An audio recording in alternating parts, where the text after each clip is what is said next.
Hello and good morning and welcome to Chaturday Live. My name is Jason Robertson and I'm your host for today's show.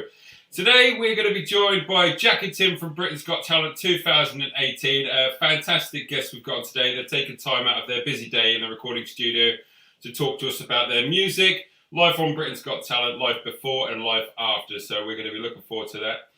As always, we are live, we are fully interactive and you can get involved. Simply all you have to do is just put the letter Q in front of your message, and if you've got a question, we'll read it out live on air. Simple as that. I hope everybody's done well. For those that are new to the show, you know that we don't talk about politics, anything in the news. We just kind of keep it nice and simple, friendly and laid back, open conversation. It's free to interpretation. Unfortunately, with the current situation we're in, we will talk about COVID briefly, but not about the medical side of it, just obviously the impact it's having on artists and people that work through the workplace through 2021. So without any further ado, I would like to introduce to the show this morning, we are very, very pleased, one of them, Mr. Jack and Tim. Good morning. Morning. How are we? All right? Yeah, we're morning people, obviously. We're all morning people. So I'm having a bit of a freeze up on my screen at the moment, but I hope you can hear me and see me all right. Is that all right? Yes? Yeah, I think we're moving. We're all moving. It will hopefully catch up with itself eventually. So, Jack and Tim, the lucky ones, as we'll call you. 2018 Britain's Got Talent is what kind of shot you into the public limelight a little bit more than what was previous.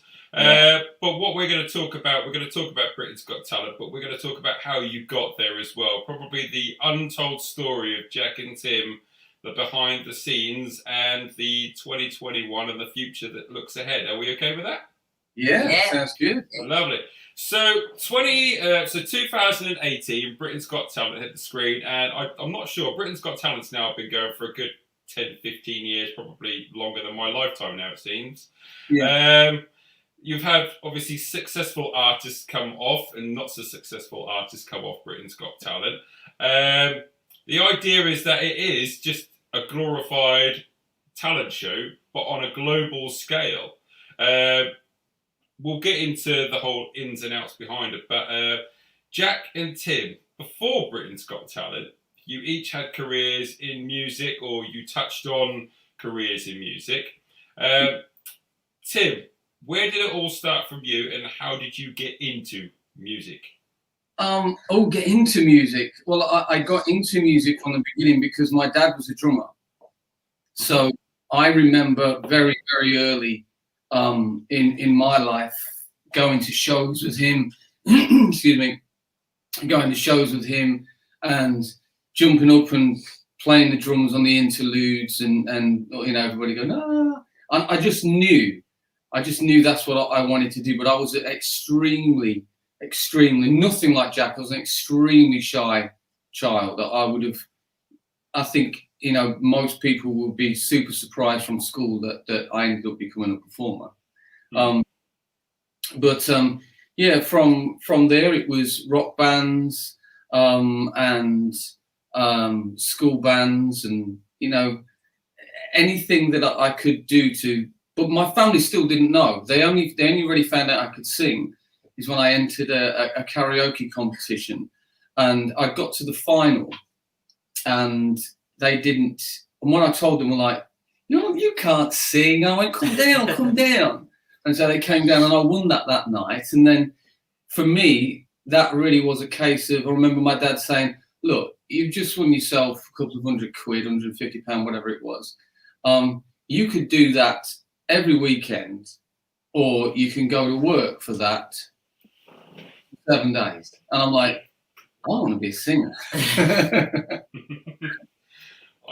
So that is pretty much the story, and from there you've been in the music eye.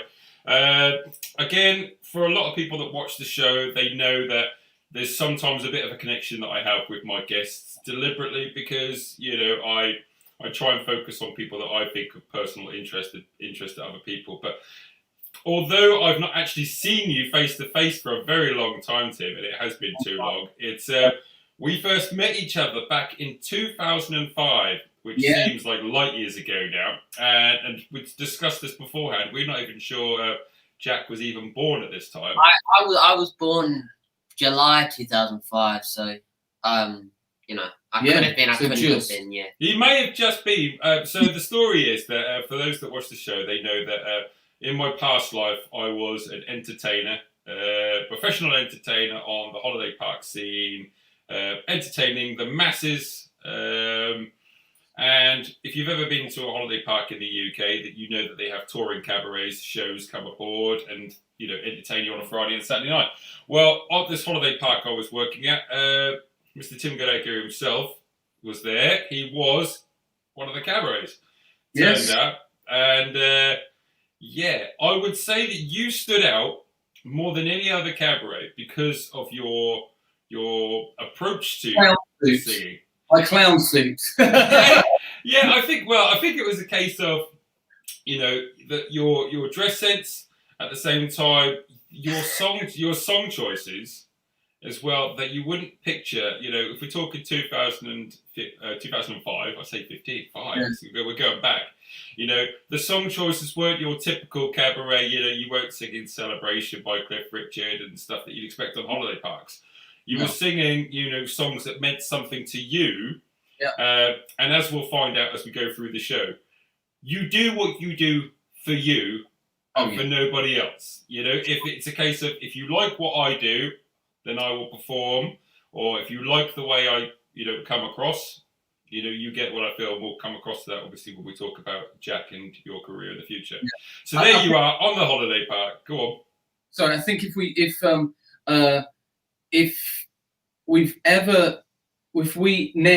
start to do something going, but people are expecting this, so we try and fit in.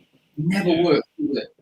It never works. We have to do all the time, and I suggest everybody does that. We do what we like. Yeah, it has to be. I guess people like that. Yeah, because if you like it, somebody else likes it. Yeah. You know. That's the simple breakdown, isn't it? That's how music comes about and entertainment in general. Somebody else is going to like what you do. But anyway, back to the story. So yeah, you're there on the holiday park. We became friends. We've spoken, you know, on numerous occasions since. You're based in Norwich, is that right? In Norfolk? Yes. So, and you don't have the farmer accent of the Norfolk boys? No. Especially because I think you the kids get their accents off myself, and Mum's from Durham originally, so that's up north. Yeah. And so we're a mix match. So you're what, like? I'm Lincolnshire originally, so there's a mixed match of lots of. So they've not really got a Norfolk accent. They don't say what do they? You don't go. You don't. What do the Norfolk people say? Good boy. All right, boy. Right, boy. Although I've saying that a few times. I think it's fun. Yeah, we're Norwich people. So you're proud to be Norwich people. But we're now going to move it into. So there's you, and then at this particular time, there's Jack. He is about on the scene. I'm sure that he was born with the old rock fingers, you know, which he was like, this is how it's going to end up. So then obviously, before you and Jack obviously decided to get together and collaborate together, obviously there was a period where Jack wasn't playing guitar and singing Rock in the House Down. Obviously, he's very young. So you have taken a step away from being a cabaret artist, and you focus then on singing, songwriting yourself, and try promoting your music to the world, you know, rather than having to perform it, but maybe the other side of your talents, which is the singer-songwriting side of things. So, I mean, what was the decision in that, you know, to just say, hey, I reckon I could probably do really well here at writing songs as well? Well, that decision was before the cabaret, the shows. That decision was always there. The decision to become my own person in music was from 12 years old. I remember I wrote on my bedroom wall, I will have a #1 record, and I was 12. And I believed that I could I didn't realise that I would have a #1 record for somebody else, but either way, that prophecy came true, because as I was like working with yourself, you know, I was always writing, going to having co-writes with people, working with producers, learning those skills, and eventually my music got heard. And I think first of all, actually, I got a number one. I got a number one with a song in Germany, a band in Germany called the Monroes. I think they were a pop idol thing, and that was a multi-platinum album. And so from that multi-platinum album, I got a publishing deal with Domino, which is Franz Ferdinand and Arctic Monkeys. And directly after that, we had over about 2-3 years, we had a spate of about 6-7 number one singles. I'm proud to have given Domino their first number one single, even though they had those big bands. Gold albums, platinum albums. I had a really great period where I was writing and producing and doing extremely well, traveling the world. Australia, I spent a lot of time there, working for different artists. I probably spent 3 months at a time when you was a little boy. I had an incredible time, and it was fantastic. Yeah, if you don't mind the approaching into the personal life of a singer-songwriter. Yeah. If anybody out there is obviously watching us now live, or in the future they watch it back and think, hey, I want to be a musician, I want to be a singer-songwriter, I want to be the next thing since sliced bread, and I want to sell millions of albums, I want to write millions of songs, and I'm going to live in this massive mansion, this massive house, and I'm going to have this money. Now, yeah, I know you're shaking your head because, we take it for granted. If you ever follow, like, Lewis Capaldi, if we take, for instance, he's had several number ones now, but as far as I'm aware, he still lives in his mum's house in Scotland. Yeah, someone like Lewis Capaldi, being the artist, he will be doing well. And before, I was just lucky, but you could say unlucky. I'd started to get my my hits with other artists, writing for these people prior to streaming, but it wasn't long before streaming came in. Before that changed everything, and you have to rely on streaming. Streaming is the go-to. Streaming, the public don't care that, and it's okay. The public don't care that the writers or the artists are getting nothing, next to nothing, because it's 0.0000 whatever it is to the writer, and it's ridiculous. So they've got a service. It's free. It's Spotify. So they're happy with that. But truly is an absolute theft of the content creators' work. There's no. I mean, I know Grammy-winning writers and Ivan Novello winning songwriters that are driving Ubers, right, to make ends meet. It should never, ever, ever, ever be that way. So for contrast, for instance, is this why we probably see artists, actors, well, not necessarily actors, they're on megabytes sometimes, but definitely singer-songwriters. Is this why we're seeing them like promoting perfumes and designer bags and t-shirts? Because the only way they're going to get money is off the back of marketing their image rather than their actual music, which could sometimes be demoralising, but it's the way you make money. Well, the music does make money. It just doesn't make as much as it should. It does make money.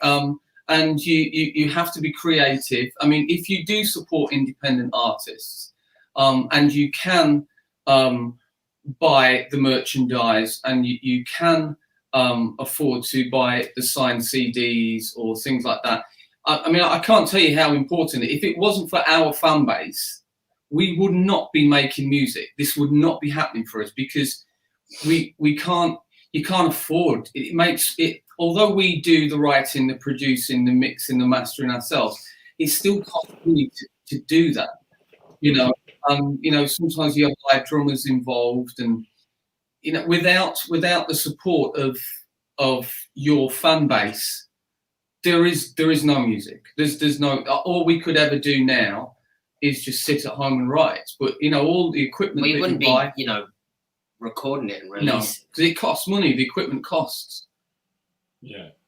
So it is super important that if you are supporting, if you do like an artist, if possibly that you do say, I can do this for the artist this month and buy this.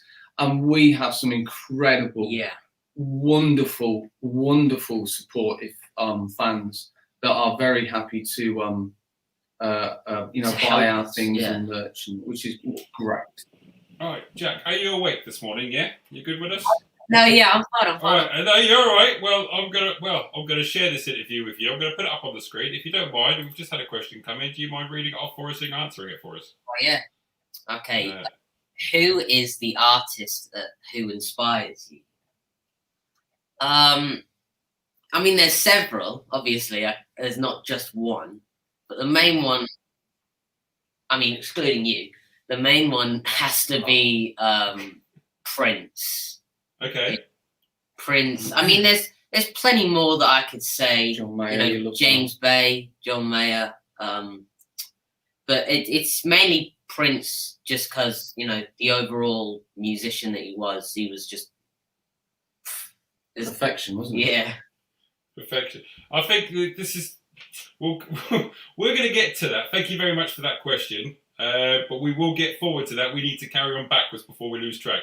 So, Jack, obviously, we've spoken about your dad and how he's now like the best thing in the music industry because he's writing songs and number ones, and he's rolling around. He's having a really expensive Lamborghini back in the day.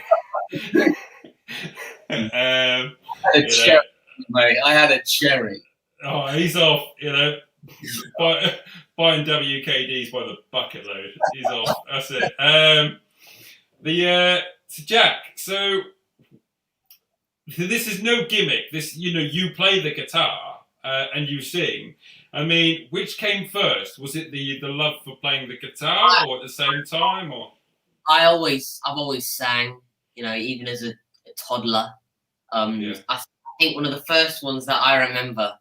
Of Dad realizing that I had any musical talent at all was I was watching my favorite film, still is my favorite film, Indiana Jones. Nice. Classic. And after the film would end, I'd be playing with my toys, I'd be playing with the little Indiana Jones figure, and I'd be singing the soundtrack. And I wasn't just singing the I was singing the interlude bits, and I sang the whole thing. Now that sounds like we just stuck him in front of a TV and he got mind washed until he knew the whole score. He wasn't. He was actually singing John Williams' score, and there was all these little incidental things that I'd never actually listened to because I was enjoying the movie. And he was like 4 or 5, and he was changing from major to minor, and it was just like natural for him. And I was like, I remember dragging your mum and going, listen to this. I've always sang, and I had that, and ever since then, I sang more. I sang in talent shows. I sang in the back garden with you. Sang "Rolling on the River," Tina Turner. And did you have the same? So Tim, did you have the same kind of look on your face standing there in the front with your cup of coffee? It's like the Jackson 5's father, just thinking, "Mate, I'm onto something here." I gotta just get him a tutu and some tapping shoes, and we've got a show. Well, I think that I mean, I said to him, because you see, you can't. I don't think you can be truly successful in anything unless you love what you do. So unless he loved it, I mean, he would, as a 4, 5, 6-year-old, he would perform for a bar of chocolate. He didn't care. He'd do it for nothing. So if he didn't have that passion, then I would have left him be to just enjoy it. And but he was like, we saw a talent competition on our local Sainsbury's board, and I went, "Have you seen that? Do you want to have a go at that?" And he was like, "Yep." I was like, "Are you sure?" And he was like, "Yeah, totally." Yeah. And he just desperate to be on stage. Yeah, I've always sang. Guitar came afterwards because he played it, and and I thought, oh, that's so cool. He's so cool. He can play the guitar. I want to try it. And so ukulele, didn't you? I started on a ukulele because it's easy. It's easier. Well, yeah. Well, that's what I was going to say to you there. I mean, that's a good promotion for any child out there that wants to learn the guitar. I mean, the ukulele has gone through its massive surge of people purchasing them at Christmas and birthdays because they are great instruments to learn for kids as well, obviously, especially the size. I started on it. Because, you know, it's just 1 finger or 2 finger chords. Yeah. And once I got the hang of that, I went on to guitar, and I just did 15 minutes a day. That was the plan. I got home from school, and it was 15 minutes after you get home. You know, get changed, obviously, have a snack, do 15 minutes, and then you can do what you want. It was a case of, he said, I want to play guitar, so we bought him a guitar, and it was, you can do anything you want, but most days of the week you have to play for 15 minutes. I said, is that a deal? Every day. And he was like, great. So he played 15 minutes a day, and 15 minutes is enough for a kid because they don't lose interest. And because I was so interested in it, I used to, you know, 15 minutes turn into half an hour. Yeah, and then I'd come home at 3:30, and Dad would come in expecting me to be upstairs, but I'm still sitting in the living room at 4:30 playing it. Playing the guitar, yeah. That's my advice. If you're going to start, just do 15 minutes a day. Even as an adult, 15 minutes, you learn anything. I think there's actually something out there. It is called 15 minutes a day. You can be great at languages if it's just 15 minutes a day, because it's that random short memory access. So you've got the guitaring down, obviously, with your 15 minutes a day. You've got a perfect vocal coach in your dad, you know, obviously to help you sing as well. So you've got the two now together. You've got your little talent show together. You've got your little, right, hi, I'm Jack. I can play the guitar. I can sing. Here I go. Now, before Britain's Got Talent, obviously you have entered into other competitions and you've done other live performances before Britain's Got Talent. So if anybody has looked into your past, you was on the Voice Kids. Is that right? Yeah, that was. How did that come about? The Voice Kids. Whose idea was it? I mean, I think you saw. There was a post about it. The first season of The Voice Kids UK is happening. A lot of my friends, sorry to interrupt, Jack, but he was busking, you see. So we would go out to Norwich and he'd be singing and he'd be playing lead guitar and singing, I'll be backing him. And a lot of my friends were emailing me, go, he should do this new TV show and da-da-da-da-da, you know. And so we were aware. And so, you know, we gave it a go and we got on there. Yeah. And I got on there.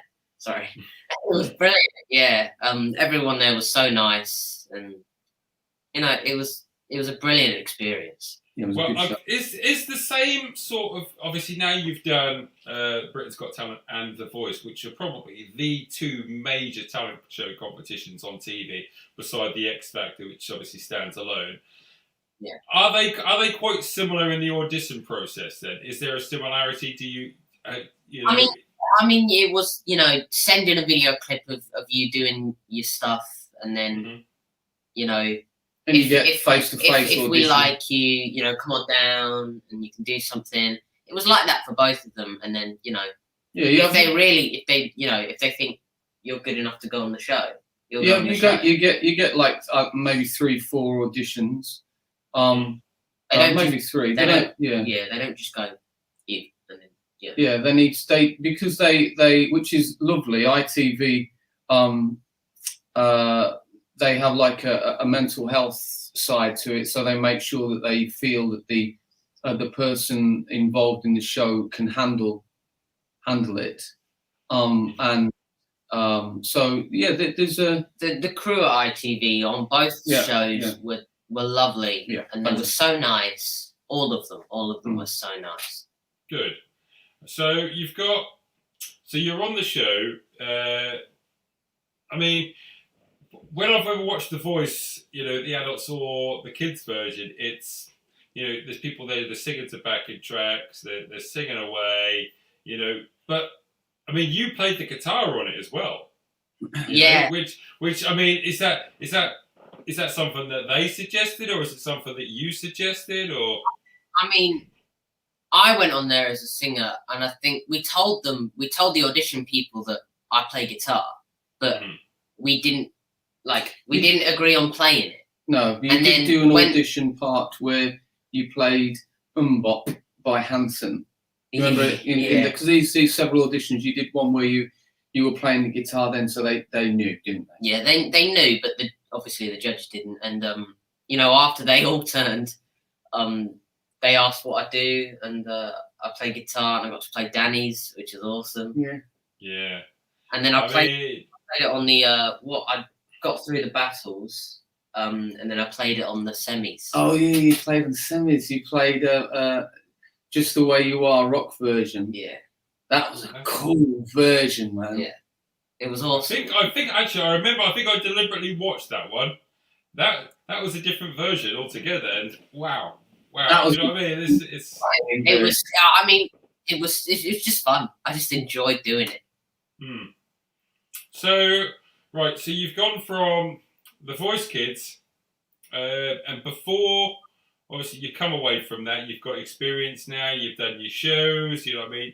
If anything, you're now gaining experience what it's like to be a performer. You know what it takes. You know the preparation. You know to performing. So leading up to this as well. So you've gone from the Voice and then the Britain's Got Talent, but in between that, obviously you've auditioned for something else in between, which kind of overlapped Britain's Got Talent. Would you like to tell us a little bit more about that? I mean, I think it was around the same time as I auditioned for the Voice Kids. Okay. I auditioned for School of Rock, the West End, the musical, and which you didn't get. I didn't get it the first time. No. But that was before the Voice Kids. Yeah, you didn't get it. This is what I'm saying. So you went again. We were like, no. And they said, unfortunately, you don't have it this time, but come back next time. We'd be happy to have you again next year. And I auditioned at the same time, and I got Voice Kids and School of Rock, which was brilliant. It was so cool. Just so in case they didn't realise, School of Rock is the West End show, the Andrew Lloyd Webber, and you were lead guitarist Zach Mooneyham, weren't you? Yeah, which was pretty cool because you were such a young boy, such a baby, so small. He's a grown man now. Hey. So you're performing on the West End. Again, so do they let you perform live playing the guitar as well? There, that's live. Oh yeah, 100%. People may think, oh, he's probably not playing that because they see the band, up in the pit, as they call it. Yes. And they're playing. But no, all the musicians there, we were playing them. All the kid musicians were 100%. And obviously the singers as well. So you've gone from that, right? So you've got your career. So by the time we get to Britain's Got Talent, I've shared the clip of your audition on our page last week. And there's a part there of you sitting there both together, and Tim, you look like you're about to be an emotional wreck. You don't know. You're sitting there, it's surreal that, that you and your son now are together doing this performance. And you was asked the question, what do you do? And you're like, I am a stay-at-home dad. Now, obviously, it seems like what we've just said seems like that's a bit of a contradictory. But in between this part of obviously Jack being young, you being a songwriter, traveling around the world doing this. So you actually did take a break in that and became a stay-at-home dad and just. Yeah, I mean the process basically was, it was. The whole experience of Britain's Got Talent was so important to me. People don't realise it wasn't just about Jack or me and Jack. It was about me finding me again. And that sounds pretty deep, but I had some serious mental health issues. And while Jack was young and growing up and I kind of had a mental breakdown, and my career just went on hold. It disappeared, and I was a stay-at-home dad. that was my job, was to look after the kids, and now and again I'd write something at home, but it wasn't my career. It was just a previous career. Yeah. And so I had my time with Jack, helping him become what I believed he could be, and helping him through the voice, and helping him for School of Rock. And then we had my mum died of cancer, and so did my granddad in the same period, within weeks. Yeah. And we wrote The Lucky Ones, and it wasn't meant for anybody to hear. It was for us. It was very personal, and see, it's very much like it's the story for us. It's like a little movie, because without the problem is that The Lucky Ones gave me everything that I wanted as a personal artist. It gave me everything. You know, I was performing with my son, but I would have, without them passing, I would have never had the song. So it's bittersweet still to this day. Mm.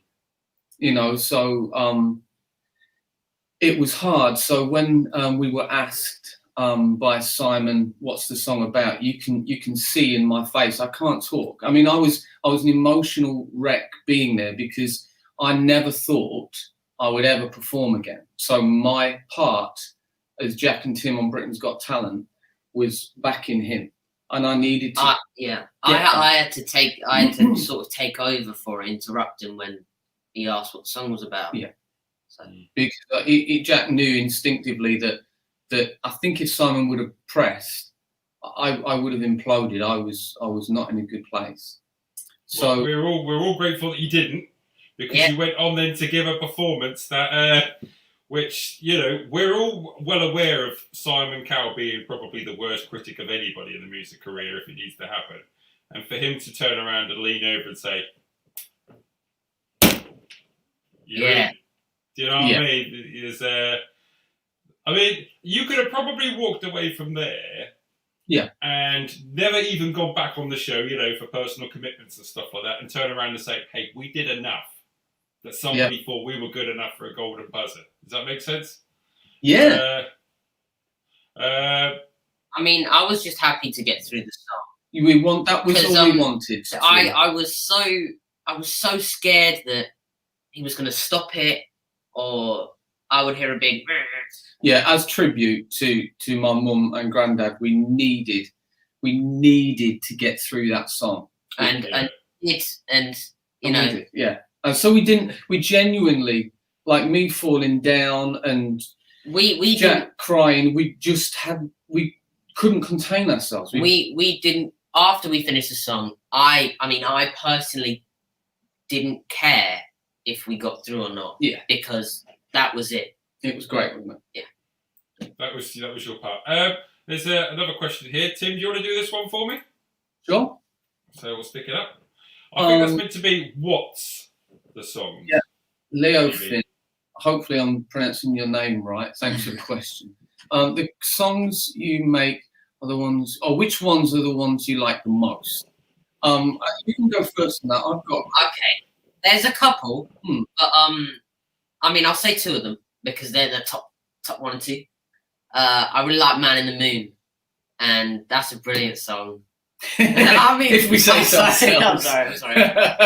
That's okay. You have to like what you do. And 21 Guns. That was it was last year that we released that, and on the acoustic. They're my favourites. Mm. I mean, Lucky Ones is in the top three, so.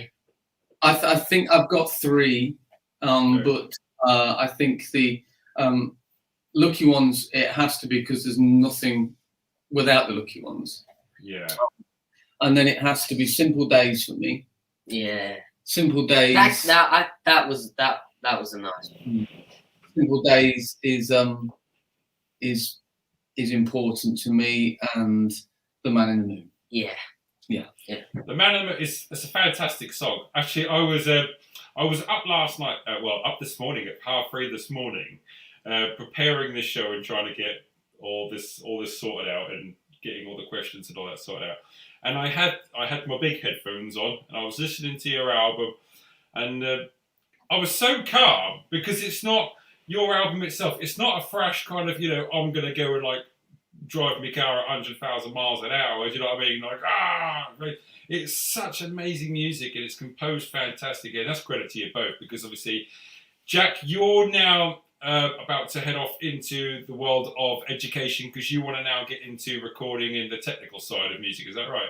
Yeah, I'm going to college, and I'm gonna, you know, study music production. Which he already does. He already. I know a bit about, because, you know, when he goes in and he records, I have to, you know, engineer and my vocals, and you know, he's learning a lot, and so it would be good because we co-write everything. It'd be great for you to know all the sides. And the, you know, the upside is I'll be doing music all day.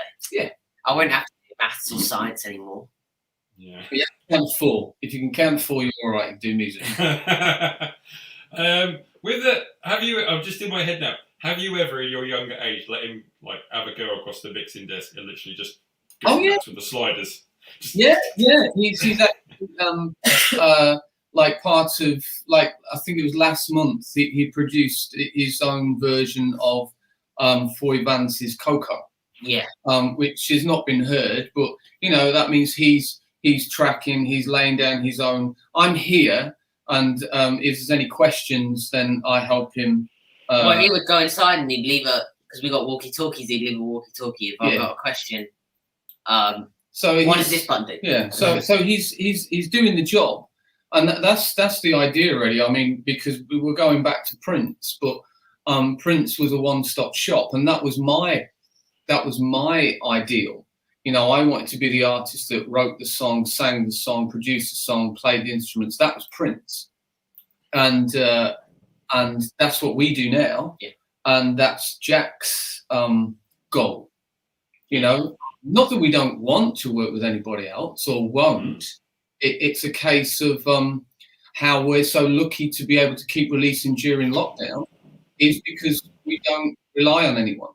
You know, we have nobody to answer to in that case. Yeah, I think with lockdown as well, obviously, you've got the added bonus, I think, that's, you know, it's a blessing in disguise because you two live together, obviously father and son, with the equipment nearby.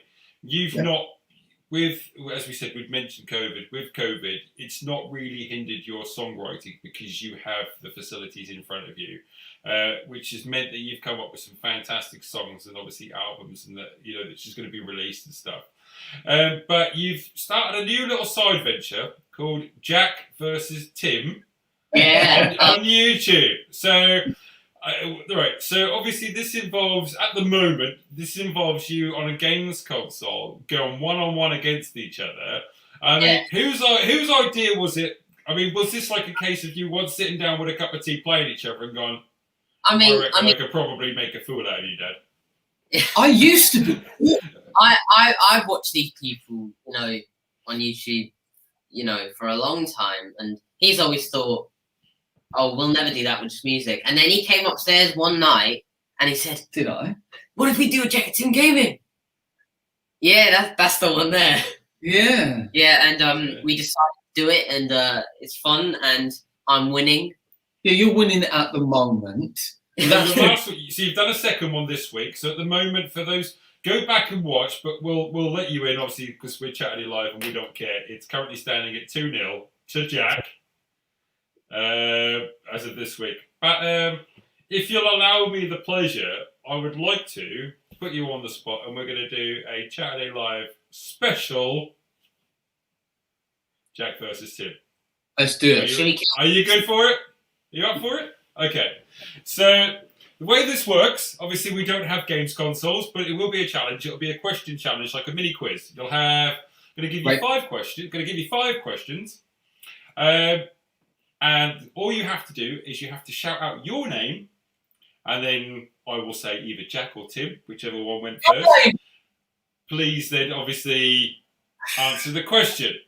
Now I'm going to be I'm going to be reading the first line of some of the biggest hits of our generation. of their songs. Okay, I'm going to be ringing the first line of the song. Okay. And then you have to, off that first line of the song, tell me, one, who the artist is, and for a Billy bonus point, obviously the name of the song. But either way, you get 2 points each, and then we'll add them up at the end. So are you ready? Yeah. Oh, hang on a minute. I forgot to tell you that this is obviously a Jack versus Tim special. I'm going to be reading the lyrics backwards. Oh. Okay. So I'm going to be reading the first line of the song backwards, and you have to, in your head, put it forwards and tell me who the song was and the artist. Are you ready? Yeah, it's gone. Right. So the first one, this is me now. I'm having to read off here. So I may, I may get some of the words wrong because you're having to try and read it backwards. Are you ready? Yeah. Okay. Remember the rules. You have to say your name first, and you can stop me halfway through if you think you've got it. Accident. Right. Here we go. Number 1. Life called thing this through get to today here gathered are we beloved dearly. Tim. Right, go on, Tim. It's Prince. Dearly beloved, we're gathered here today for this thing called love. Oh my God! How do I not get that? I'm so brain dead in the morning. Let's go crazy. Hey! Hey! Right. So that's 1 for Tim. Right. It's okay. It's okay. It's all right. Jack, it doesn't mean it's over. You've got 4 more questions. Okay?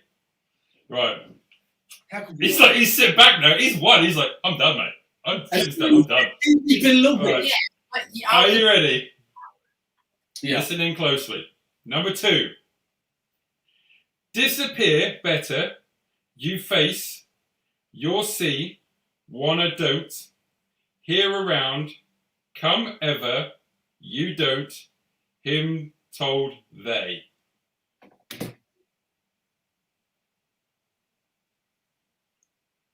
Can you repeat that? Yeah, go again. Okay, yeah. Disappear better.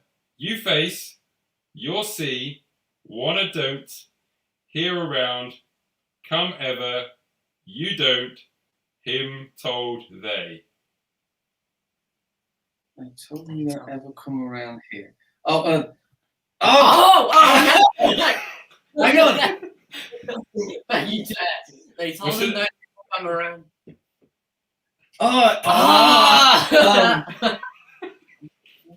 It's on the tip of my tongue. Remember to say your name.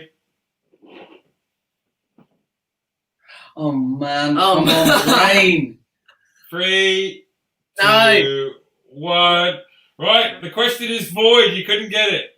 Oh, They told him, don't you ever come around, dear. You want to see your face, you better disappear. It's Beat It by Michael Jackson. You should know that. Yeah, I know. Terrible. Oh, right. So that one's void. So at the moment, Tim's on 1, Jack's on none. Okay, question number 3. Are you with us? Right.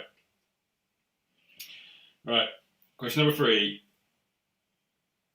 Been have, should I, that think but, there being not, square, 2 tried, between, in got life, but, me too close, you keep, 2 tried.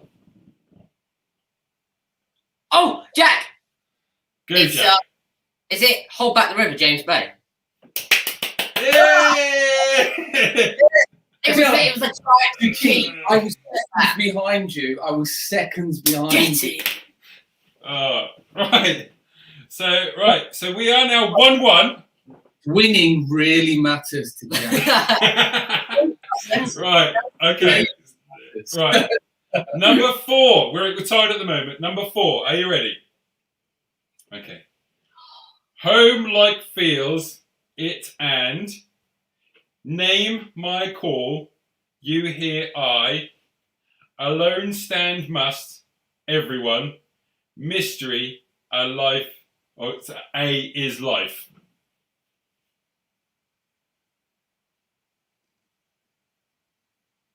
I know this. Feels like home. Hang on. Please don't. Please. Tim! No! Go on, Tim. Like a Prayer, Madonna. Yay! It's 2-1 to Tim. Oh. That's unfair. I don't even know that. Right, okay. So we're into the final one now. Okay. Final question.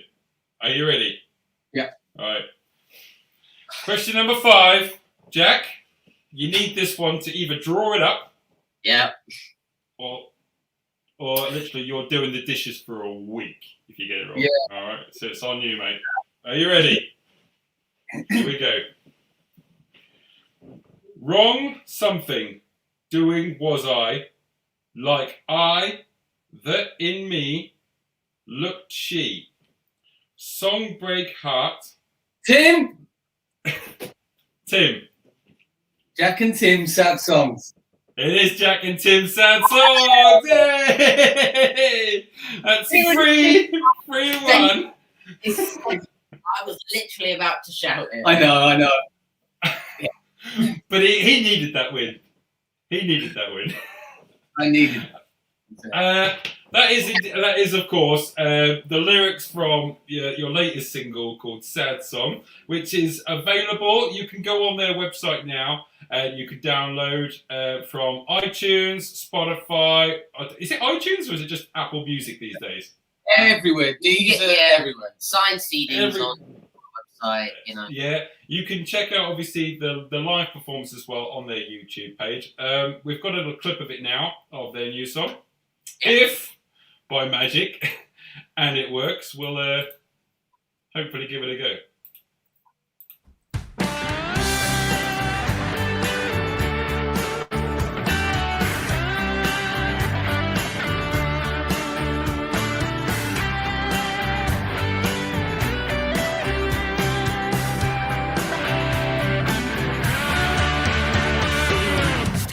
By the bar, I was singing my latest heartbreak song.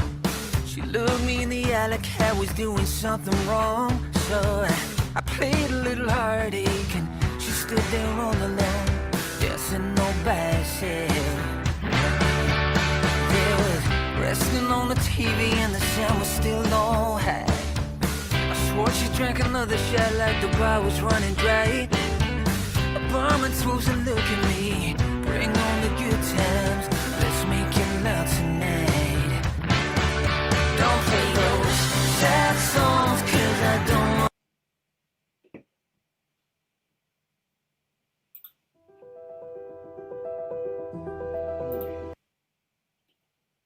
Are we still there?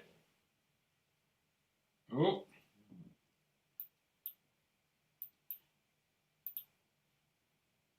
Not sure if we're still there. Hopefully we'll catch up.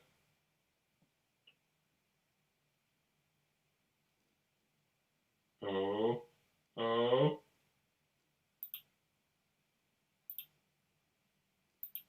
Are we there? Yeah. I don't know if there was a bit of a glitch there. Did it come through all right? Yeah. He threw his That's back. all right. That's all right. But yeah, you can listen to that all back on Jack and Tim's YouTube. Literally just type in Jack and Tim into YouTube. It'll be the top that comes up. They've got the YouTube page where you'll be able to listen to all of their singles. That single's out now. Sad songs that you can get on iTunes, Spotify, Deezer, YouTube, anywhere you download. Make sure you get your music there. So with your new music coming out, we'll change that back now. Bear with me 2 seconds. There you go. Look a bit more pretty now. Obviously, as we said, with the COVID situation, going out and physically gigging in public and in person at the moment is a bit of a no-go for all artists, not just yourselves. I mean, when's the likelihood in your diary then that people are going to hopefully see you back in person? Fingers crossed. What's the 2021 got for Jack and Tim?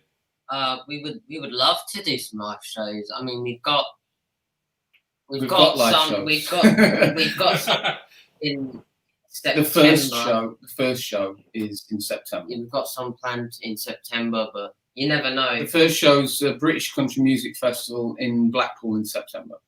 Oh, there you go. And is that a ticket situation? Can people look into that now? Ticket, yeah. But it is the British Country Music Festival, so you're going to get so many bands there. Yeah. Such a great event. I think we're Arena Stage 2, so it's going to be a corking time. Corking. Yeah. Corking. Rock out. I like it. Well, you've kindly said that you're going to give away a few of your signed CDs. Yeah. That you're holding there. Thank you very much. What we're going to do is that if you'd like to get hold of these signed CDs for free from Jack and Tim, who have kindly donated to the show, from our point of view, all we'd like to do is make sure that you like Chaturday Live on Facebook and on Instagram for all of our backstage information. Find us on Instagram, like us on there. And then what I'm going to do is I'm going to get Jack and Tim later on in the week to maybe announce a winner for us, maybe do like a 30-second video announcing it, and we'll put it back up on our social media page. And in regards to Jack and Tim, they're going to give away a couple as well. So they're going to check in on the comments, either live or from Watchback through the week as well. And then probably by Wednesday next week, Jack and Tim will pick a winner, and I'll pick a winner as well from our Instagram, Facebook page. And they'll get those sent out to you, and we'll contact you personally. So if you'd like to be in with a chance, stick a comment in this live video or when you're watching it back. Any comment will do, hopefully positive. Stick it in there, and then if you'd like definitely to be in with a chance for winning one from Chaturday Live, make sure you like the Facebook page and the Instagram page, and we will scroll through and we'll find somebody at completely random through the week, and Jack and Tim will hopefully announce that for us on a little video through the week, if that's okay. No so with the music side of things, obviously songwriting all coming up, hopefully with COVID-19 doing a nice disappearing act very, very soon and seeing you back out on the road. Would love to have you back on the show again, maybe at the end of the year, just to let us know where you're at, if people can see you, where your live performances were. Hopefully planning for bigger festivals outside, especially in the summer for 2022, where people can find you. Remember to tune in to Jack vs. Tim, and they air every Tuesday live. Well, they go out on YouTube every Tuesday. Is there a set time you post that? No, it's kind of mid-afternoon. Yeah, some of them won't be, Jack vs. Tim. We'll have some different content out. Okay. But, there'll be some videos in between, but we will be doing, Jack vs. Tim, maybe every fortnight. Continuous, really. Yeah. Oh, well, like you say, it's making the best out of a bad situation. And, like you say, I'm sure people and your fans appreciate that you're still trying to connect and, get something out there for them. Faces, and so we're here for. Yeah. So you can find Jack and Tim. They are Jack and Tim Official on Twitter, on Instagram, on Facebook. The link to their Facebook is always on our comments as well. We will do a mass post later on this afternoon with all of the links to all of their social media. And you are what we like to call a rare breed of entertainers, where you actually do care about your fans. And as we spoke about yesterday in our pre-show interview, you try your utmost best, to either stick a thumbs up or maybe a personal message back to your fans if you can. Because like you said earlier on in the interview, your fans make you who you are, and it's nice to give back. So they do appreciate you.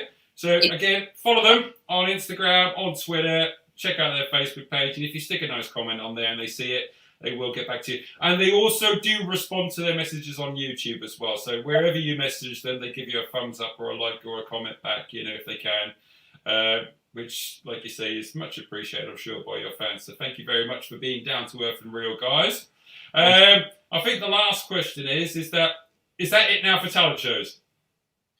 Yeah, I don't. You never know. Some new ones may come up, and we may give it a go. But I think TV is important to us. So depends what the show is. I mean, we've done TV since. Yeah.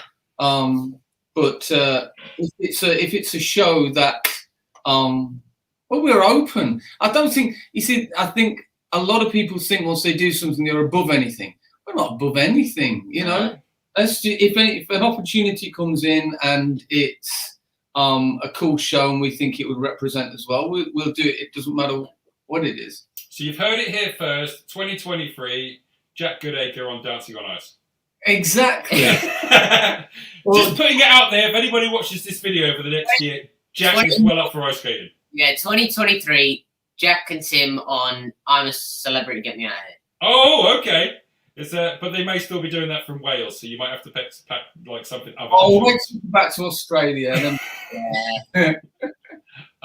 Well, I mean, here's just a random idea. Next time you do go back to Nashville, because you have spoken that that's where you want to get back to start recording another album and stuff. Yeah. Maybe do us a definite YouTube diary so we can all keep up and do like a Jack and Tim road trip, around America.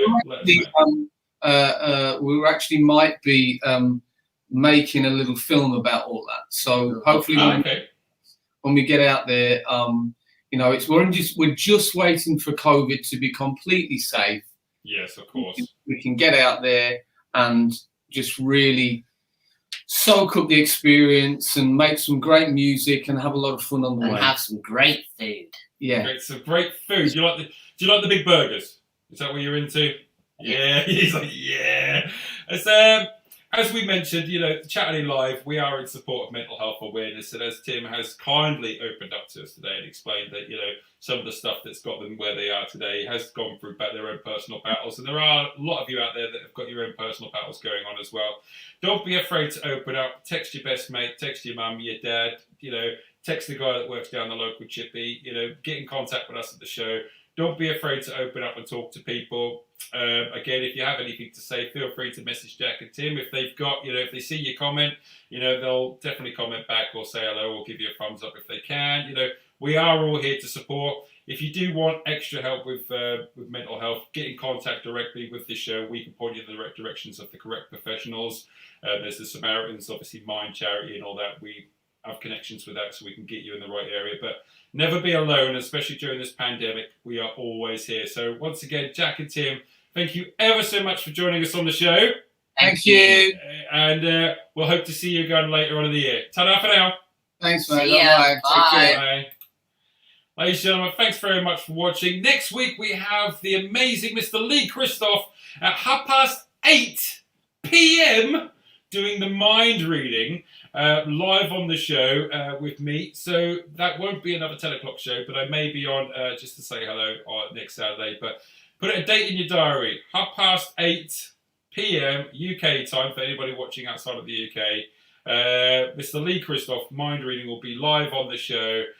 Giving us an in-depth conversation and live mind reading and trickery with me. So if you're up for a laugh, please do get in touch and stay connected with the show. Remember, if you'd like to get hold of Sad Song, the single signed by Jack and Tim, all you have to do is stick a comment on the actual Chaturday Live Facebook feed. Just stick a comment in there and you'll be able to chance of winning one by Jack and Tim. And make sure you like our page and like the Instagram page, and we will scroll through and pick a random winner later on in the week, and Jack and Tim will do us a video and announce those winners for us as well. So thanks very much, everybody. Have a fantastic Saturday, and we'll see you all again next week. Ta-da for now.